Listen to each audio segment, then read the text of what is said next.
Bad Robot are planning a Star Trek prequel, an origin story, and I know what it's about.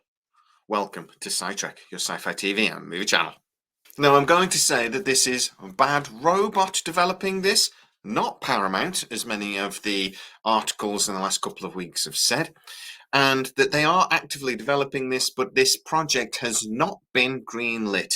Paramount has not signed off on it, and really, it's up in the air whether it's ever going to happen. But there is a director, there is a writer, there is a script. And now Bad Robot are actively developing that script and trying to get Paramount to buy it.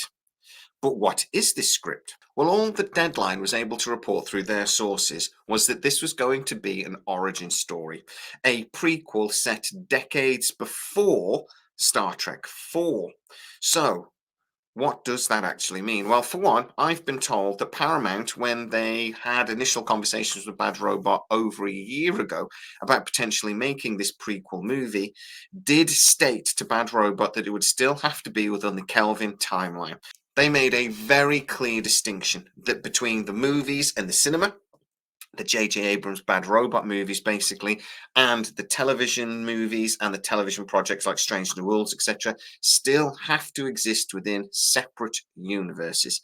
There are a couple of reasons for this, one of them being a business thing about, potentially selling Paramount, but also there are big names at Paramount, executives that are very high up that already think Star Trek is too damn complicated.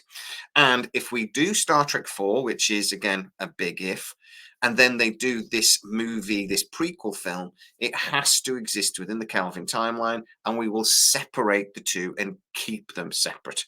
Star Trek, Beyond, Into Darkness, etc., and this new prequel movie on one side, and hopefully a more simplified Star Trek in the TV world, including those TV movies. Those are the only goalposts that my source is telling me Paramount set Bad Robot over a year ago when they were having these initial conversations. So, what else do we know other than prequel, origin story, decades before? Well, I've been able to speak to one of my sources that does have really, really good links over at Paramount, and he's been able to see not a full version of the script, but basically a synopsis, something that has been bouncing around for the last few months, something that tells executives roughly what Bad Robot are thinking. And what they're thinking is that this will be an origin of the Enterprise, that we would actually get to see the launch of that vessel and its maybe first couple of missions. So not Kirk and Spock at school. Huzzah. But there's a problem.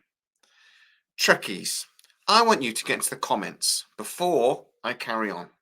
And I want to see how many of you can figure out what this problem is. It took me 2 or 3 minutes talking to the source to go, hold on, wait a second, to realise, and then a little bit of Googling. And the source has basically told me that the problem that I've identified isn't really a problem, and I'll tell you why in a minute. But guys, what do you think the problem I'm thinking about is? Get into the comments now. I can wait. If you like the video and you like getting exclusive news about the biggest sci-fi projects in Hollywood, don't forget to like, subscribe, hit the bell notification, and leave a comment. It really helps us with those pesky little YouTube algorithms. I'm back. Right. I can tell you what the problem is, very simply. The Enterprise from the J.J. Abrams Kelvin timeline was built much later than the Enterprise from the Prime timeline. Currently, the official birth date of the Enterprise in the Kelvin timeline is 2258. We actually see her construction in the film. I'm going to come back to that in a minute, because how I've been told they're going to get around this really is kind of scuppered by that fact.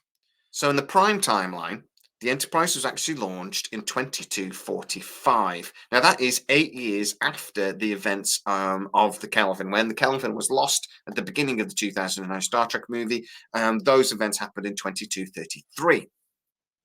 That is when those two timelines were divergent and we got the two different universes. First of all, though, we got to see the Enterprise commanded by Captain Robert April. We have seen that character in Strange New Worlds a couple of times, and I'm actually being told that's kind of been done on purpose, that they have dropped lots of little hints about how cool, basically, Captain April was, and some even little hints about some of the rule breaking he got up to in a couple of the episodes of the last season of Strange New Worlds, and that was done very much on purpose between Secret Hideout and Bad Robot and their collusion on this new movie. Captain Pike was the first officer for Captain April, and he then took over in 2250, and then Captain Kirk followed later. In the Kelvin timeline, actually, the Enterprise was launched in 2258, and Kirk became captain almost immediately. When he jumped from ensign to captain, I'm not sure that's how things work in actual proper militaries, but apparently in the Federation it does. In the insane Kelvin timeline, anyway. So I pointed this out to the source, and I said, look, that can't be right. Because if they're doing an origin of the Enterprise in the Kelvin timeline, we've already seen it. We saw her being constructed. And the answer?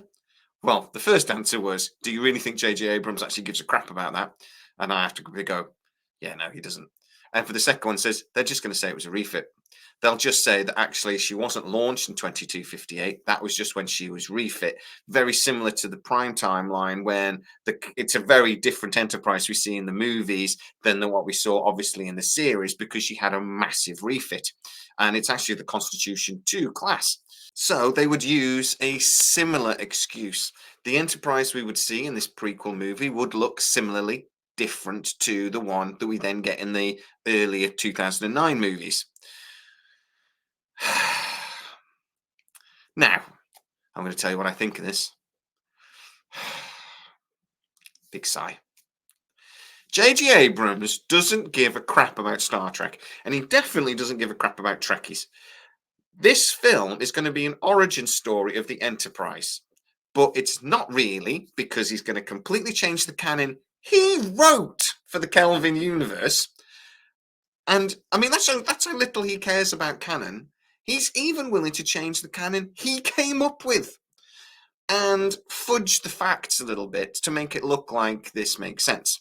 He will try to get this past Trekkies, and Trekkies will go, oh, I want to swear, but I won't, because this is a family show, damn it. As I said, we don't just see the Enterprise like having a bit of work done. We see the bulk of it being constructed.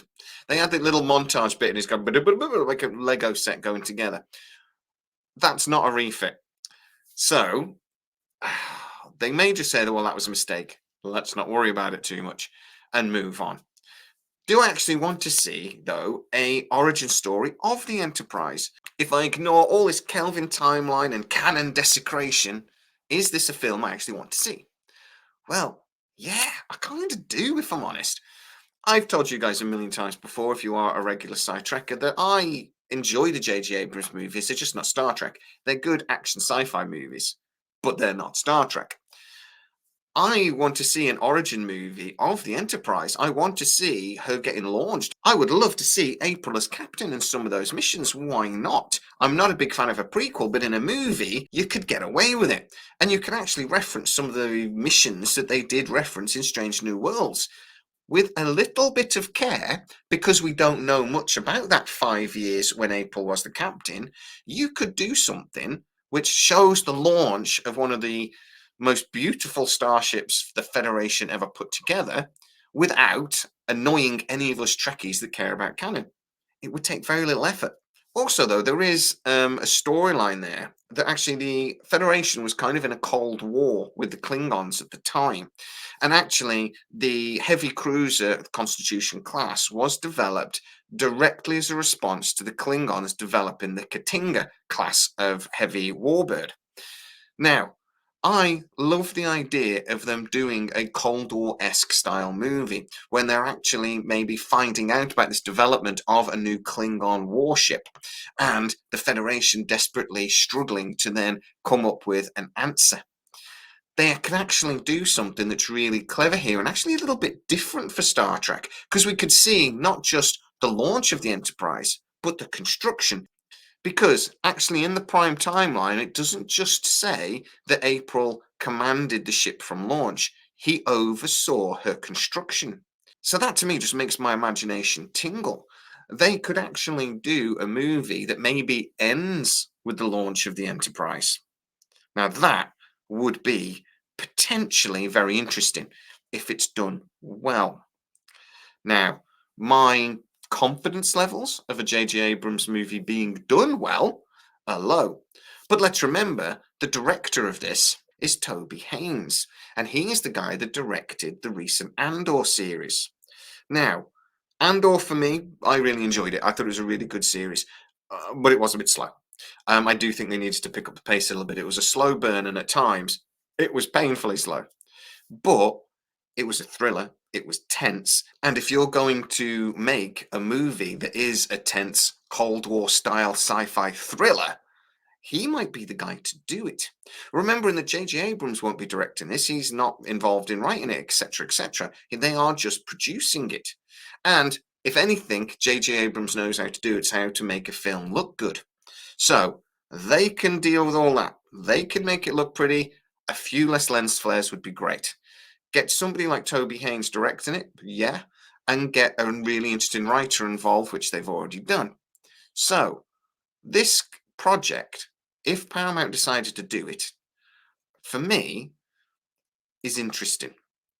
And I think could be something really interesting and a bit different.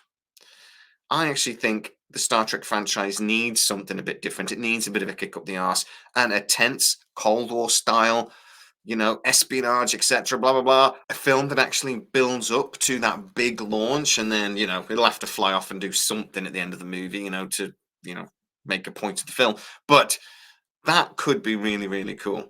Basically, the start of the third act would be the launch of the Enterprise, that kind of thing. But guys, get into the comments and tell me what you think. Is this a movie that interests you as much as it interests me? At the end of the day, any good story can be done badly and any bad story can be done really, really well. But does this potential Star Trek movie have at least the building blocks of something interesting? Get into the comments and tell me what you think. But more importantly, do you actually think it will ever happen? If I put my hand on my heart, I don't think it will. I don't think Paramount want to do this right now. I think Bad Robot have leaked this, trying to get a little bit of momentum behind the project, and I actually don't think it's going to happen. But the people in charge at Paramount today will not be the people in charge at Paramount in about 12 to 18 months. There is a sale coming through, new owners will come in, and I suspect a new philosophy, a new hierarchy of managers, etc. And that might be enough to breathe a second life into this movie. Finally, get into the comments though and tell me if it was a choice between this idea of this prequel, the birth of the Enterprise movie, and a straight up Star Trek 4 with Chris Pine, etc. Which would you prefer? I think I prefer the prequel movie. But get into the comments and tell me what you think, because this is a community. It's not just about what I think, it's about what you think too. If you are new to the channel, please like, subscribe, hit that bell notification. It really helps us out and you'll never miss any of our new videos. Also, you can go to patreon.com/SciTrek, where most of our new videos do premiere first and you get to see them without the adverts, you lucky, lucky bunnies. Also, go to scitrek.co.uk, which is where we do articles for most of our videos, and it's that dedicated website where we try to add a little bit more information for you to digest. Go check it out. As always, please stay safe, and I'll see you next time. Well, Deadline was able to report through their sources with this. In the Kelvin timeline, actually, the Enterprise was launched in 2258, and Kirk became captain almost immediately when he jumped from Epson to.